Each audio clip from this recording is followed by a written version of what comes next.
ஹே மீனாட்சி, சொல்லும் பொருளும் பிரிக்க முடியாததை போன்றது உனக்கும் சொக்கனுக்கும் உள்ள பிணைப்பு. உன்கிட்ட பேசவோ எழுதவோ ப்ராப்பர் ப்ரொசீஜரை நான் ஃபாலோ பண்ணுறதில்லையேன்னு எனக்கு கவலை. பூஜைகள் செய்ய, உன்னை வழிபட சில நியமங்கள், விதிகள், முறைகள் எல்லாம் இருக்கே, அதை நான் கரெக்டாக ஃபாலோ பண்ணுறதில்லையே. தமிழ் பிழை இல்லாமல் இலக்கண சுத்தமாக, இங்கிலீஷ் கிராமர் வித்தவுட் மிஸ்டேக்ஸ், சமஸ்கிருத மந்திரங்கள் அதன் சரியான இலக்கணத்தோடு உச்சரிப்போடு, தெலுங்கு கீர்த்தனைகளை அதனுடைய கிராமர் மாறாமல், அர்த்தம் மாறாமல் பாடுவதற்கு, எழுதுவதற்கு, உன்னை வணங்கி பேசுறதுக்கு, இப்படி எதுவுமே சரியாக வராத ஞானசூன்யமாக நான் இருக்கேனே. உன்கிட்ட பேசுகிறத பிழையில்லாமல் சரியான முறையில் பேச எனக்கு விருப்பம்தான். அதையெல்லாம் நான் எப்போ கற்றுண்டு தெரிஞ்சு முடித்து உன்கிட்ட பேசுறது எழுதுறது, அதுக்கு எத்தனை காலம் ஆயுள் எனக்கு உண்டா? அப்படியே இருந்தாலும் முடிச்சிட முடியுமா? அது எல்லாத்தையும் கற்றுண்டு முடிக்க முடியுமா? அதில் நான் பாஸ் ஆவேனா?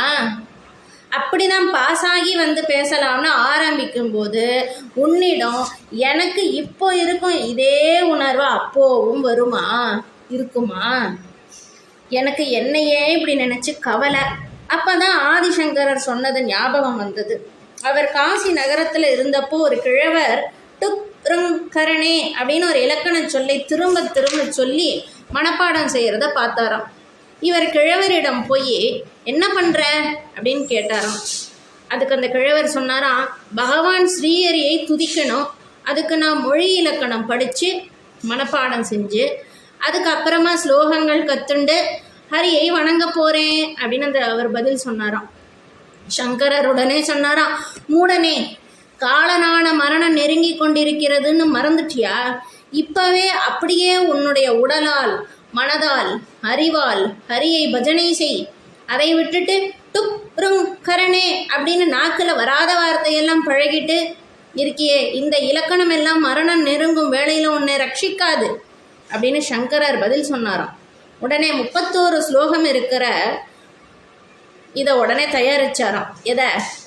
மோகமுத்கரம் அப்படிங்கிறது இதன் முதற் பெயர், அதாவது மோகத்தை தகர்க்கும் சம்மட்டி. ஆனால் பஜகோவிந்தம் அப்படிங்கிற வார்த்தையினாலே இந்த மோகமுத்கரத்தை ஆரம்பிக்கிறதுனால இந்த ஸ்தோத்திரத்துக்கு, அதாவது 31 பத்திகள் கொண்ட இந்த ஸ்தோத்திரத்துக்கு பேர் பஜகோவிந்தம்னு ஆச்சு. அதுவே இதோட பேராக மாறிடுச்சு. அதனுடைய முதல் இது நம்ம எம்எஸ் அம்மா ரொம்ப அழகாக பாடியிருப்பாங்க. நான் அந்த அளவுக்கு இல்லை, ஆனாலும் அது எப்படி ஆரம்பம் அப்படின்னா, பஜ கோவிந்தம் பஜ கோவிந்தம் கோவிந்தம் பஜ முடமதே, முடனே கோவிந்தனே பஜனை செய். சம்பிராப்தே சந்நிஹிதே காலே, சம்பிராப்தே சந்நிஹிதே காலே, நஹி நஹி ரக்ஷதி டுக்ருங்கரணே, நஹி நஹி ரக்ஷதி டுக்ருங்கரணே பஜ கோவிந்தம். சம்பிராப்தே சந்நிஹிதே காலே, அந்த காலன் வரும் அந்த அந்திம காலத்தில் உனக்கு டுக்ருங்கரணே அப்படிங்கிற வார்த்தைகளெல்லாம் ரட்சிக்காது. அதனால் உடனே இப்போதே பஜனை செய், கோவிந்தனே பஜனை செய் அப்படின்னு. ஐம் சாரி மீனாம்பிகா, என்னால் பாஷைகளை திருத்தமாக பர்ஃபெக்டாக கற்றுண்டு வர்றதெல்லாம் முடியாத காரியம். அது எப்போ முடியறது?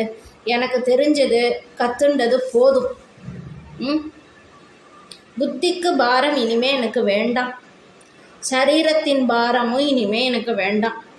உன்கிட்ட உருகி ஓடி வரும் கண்ணுக்குட்டி மாதிரி நான் இருந்தாலே எனக்கு போதும் மீனாட்சி.